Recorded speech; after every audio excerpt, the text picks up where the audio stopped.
If you're married and either you or your spouse is collecting Social Security right now, I need you to stay with me for the next 3 minutes, because there is a specific decision that most married couples make about Social Security without realizing it affects both of them permanently, not temporarily, permanently. And the couples who get this wrong are losing between $800 and $1,200 a month compared to couples who got it right. I'm going to show you exactly what that decision is, exactly how much it is costing you in real dollars, and exactly what you can still do about it depending on where you are right now. I want to tell you about two couples. They lived on the same street. They retired within 6 months of each other. Their Social Security situations going into retirement were almost identical. And 5 years later, one couple was collecting $1,400 a month more than the other from the same program, based on the same lifetime of earnings for the rest of their lives. The only difference between them was a conversation one couple had and one couple did not. Raymond and Ellen had that conversation. They sat down before either of them filed and mapped out the full picture together, when each of them should file, what the spousal benefit calculation meant in their specific situation, what happened to whichever one of them survived the other. They made their decisions based on the full picture. Gerald and Carol did not have that conversation. They made their Social Security decisions the way most couples do, independently. Carol filed at 62 because she had retired early and needed the income. Gerald filed at 65 because it felt like the right time. Neither of them understood how one decision was connected to the other. By the time I sat down with Gerald and Carol 3 years into their retirement, they had already made every decision that mattered, and none of them could be undone. My name is Marcus Steele. I am an enrolled agent licensed by the federal government to represent taxpayers directly in front of the Internal Revenue Service. I work with retired couples on Social Security strategy, tax planning, and retirement income protection every week. And the pattern I see that costs married couples the most money is never a complicated financial mistake. It is the Social Security conversation that never happened before the first filing date arrived. Let me explain exactly how Social Security works for married couples, because most people have never had it explained as a connected system rather than two separate benefits. When you're married and both spouses have their own work history, each of you has a benefit based on your own earnings record. But there's a second calculation available, the spousal benefit. A spouse is entitled to receive up to 50% of the other spouse's full retirement age benefit. The Social Security Administration compares your own benefit to the spousal benefit and pays whichever is higher. You do not get both. You get the higher of the two. That sounds simple.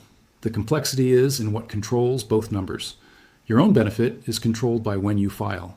File at 62 and your benefit is permanently reduced by approximately 30% from what it would have been at full retirement age. File at 70 and your benefit is permanently increased by 24% above the full retirement age amount. The spousal benefit works differently. It is based on the higher earning spouse's full retirement age benefit amount, not their actual claimed amount. And the spousal benefit does not grow if the lower earning spouse delays past their own full retirement age. There is no 8% annual increase for waiting on the spousal benefit beyond full retirement age. The spousal benefit maxes out at full retirement age. That single difference is where most couples lose money. The lower earning spouse assumes that if waiting increases their own benefit, it must also increase the spousal benefit. It does not. If the spousal benefit is going to be higher than their own benefit anyway, waiting past full retirement age produces zero additional income. The money they were entitled to collect during those extra years of waiting is simply gone. Waiting too long to claim a spousal benefit is a mistake that could have big financial consequences. If you're eligible for spousal benefits from Social Security, you may be planning to delay your claim to boost your monthly checks. Unfortunately, that's not how spousal benefits work. Let me show you what this costs in real dollars using Gerald and Carol's actual situation. Gerald's full retirement age benefit was $2,200 per month. Carol's own benefit at full retirement age would have been $900 per month. 50% of Gerald's full retirement age benefit is $1,100 per month. Since the spousal benefit of $1,100 was higher than Carol's own benefit of $900, Carol would receive the spousal amount. Carol filed at 62. Her own benefit was reduced to approximately $630 per month. The spousal top-up brought her to the spousal benefit level. But because she filed early, her own benefit was permanently reduced, which affected the calculation going forward. More importantly, Carol filed before Gerald had filed for his own benefit. And this is the rule that almost nobody knows. The spousal benefit is not available until the higher earning spouse has filed for their own benefit. Carol could not receive the spousal benefit based on Gerald's record until Gerald filed, which meant that for the 3 years between Carol's filing at 62 and Gerald's filing at 65, Carol received only her own reduced benefit of $630 per month, not the spousal amount she was entitled to once Gerald filed. 3 years, 36 months, at the difference between $630 and the spousal amount she was entitled to. That gap represented real money that Carol received at a lower rate than she should have because of the sequencing of two decisions that were made without understanding how they were connected. Couples who fail to coordinate their filing can lose $800 to $1,200 per month over a 20-year retirement compared to an optimized strategy. Now let me tell you about the survivor benefit, because this is the calculation that matters most in the long run, and the one that almost no couple thinks about clearly before they file. When one spouse dies, the surviving spouse keeps the higher of the two benefit amounts. The lower benefit stops. If both spouses are collecting, the household loses one check entirely the month the first spouse passes. For a couple collecting $2,200 and $1,100 per month, losing one check means the surviving spouse goes from $3,300 of combined monthly income to either $2,200 or $1,100, depending on which spouse survives. The survivor keeps the higher amount, which means the higher earning spouse's claiming decision is not just their retirement decision. It is the income floor for the surviving spouse for potentially decades. Gerald filed at 65. His benefit at 65 was reduced slightly from what it would have been at 67, his full retirement age. That reduction was not enormous in the context of their combined monthly income while both were alive. But when Gerald eventually passes, Carol's survivor benefit will be based on what Gerald actually collected, not what he could have collected if he had waited. Every month Gerald claimed early as a permanent reduction in Carol's income after he is gone. Raymond, on the street over, had the conversation with Ellen before either of them filed. They understood that Raymond's benefit was the one that would become the survivor benefit. They decided Raymond would delay to 70. Ellen, whose own benefit was modest, filed at her full retirement age and received the spousal top-up immediately based on Raymond's filed benefit. Raymond's delay to 70 produced a benefit of $2,640 per month.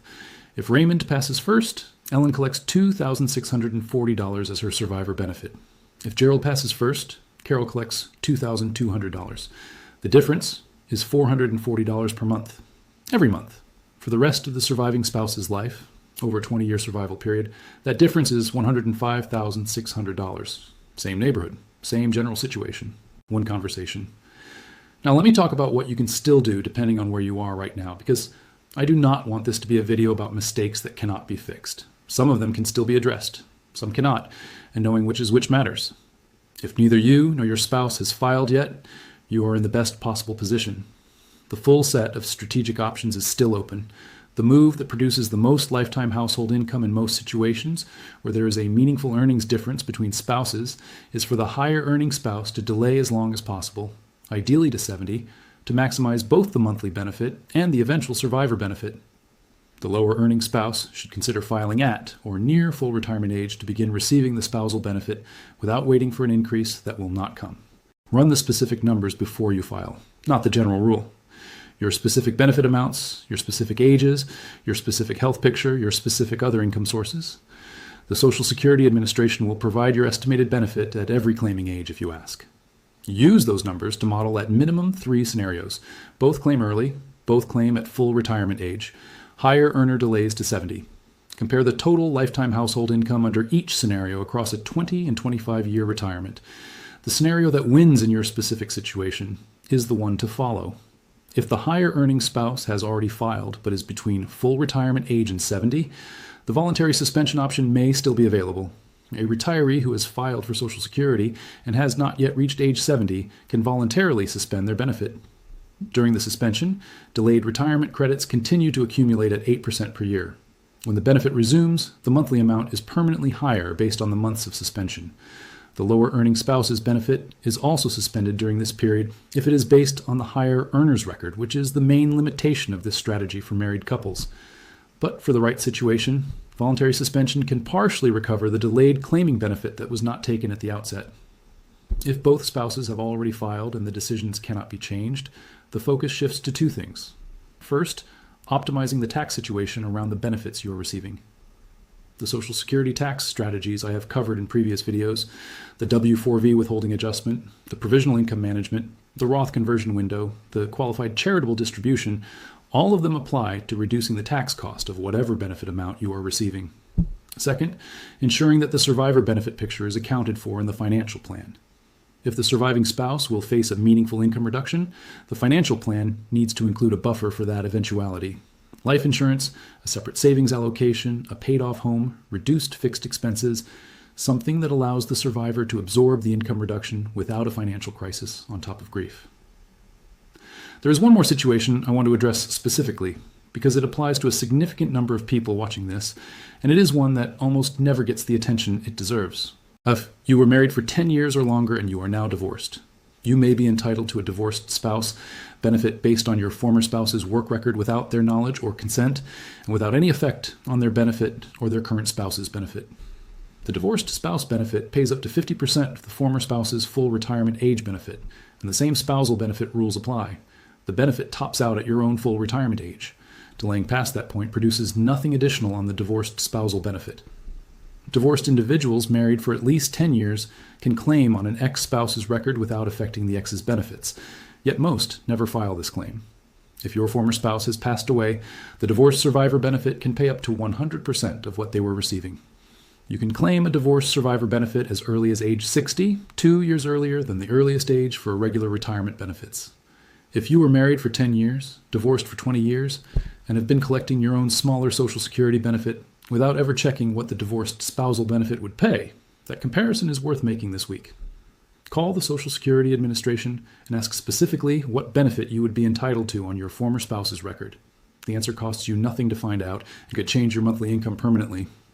Before I close, I want to give you something to take with you.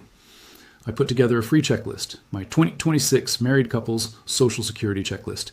It covers the spousal benefit calculation with your specific numbers, the optimal filing sequence for couples with an earnings gap, the voluntary suspension eligibility and the window timeline, the survivor benefit modeling worksheet for 3 claiming scenarios, the divorced spouse and divorced survivor benefit eligibility criteria, and the 5 tax strategies that reduce what you pay on whatever benefit amount you're currently receiving. Every item includes the specific action and the form or phone number to use. To get it, go to marcusgravestacks.com/checklist. Link is in the description. Here is what I want to leave you with. Raymond and Ellen had a conversation before either of them filed. Not a complicated one, not one that required a financial advisor or a tax professional or any expertise at all. A conversation where they sat down together and asked how one person's decision affects the other person's options and the other person's income after one of them is gone. Gerald and Carol did not have that conversation. Both of their Social Security decisions were made independently. In the moment, each one seemed right, without either of them understanding that they were making decisions for both of them simultaneously. The difference between those two approaches is $1,400 a month in their respective households right now, and an even larger difference in the monthly income of whoever survives their spouse. The conversation takes an afternoon. The impact lasts the rest of your retirement. Send this to one married couple you know who has not yet filed for Social Security, or one who filed recently and has never had both strategies clearly explained side by side. That conversation, which nobody in their life has started, could be worth more than any gift you have ever given them. That is what this channel is here to do. I will see you in the next one.